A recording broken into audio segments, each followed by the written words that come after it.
So hello friends, welcome to Fundamental YouTube channel. In this video I will tell you how to add favicon in HTML.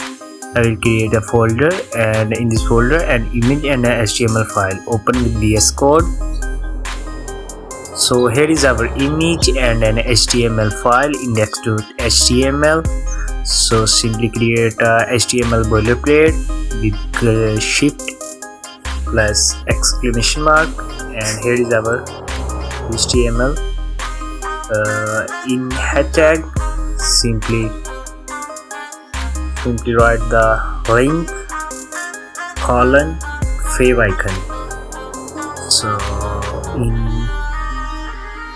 here in inverted commas href paste your path of your image and index your HTML file. Open in browser. So here is our favicon on. So simply refresh your browser, and here is our favicon.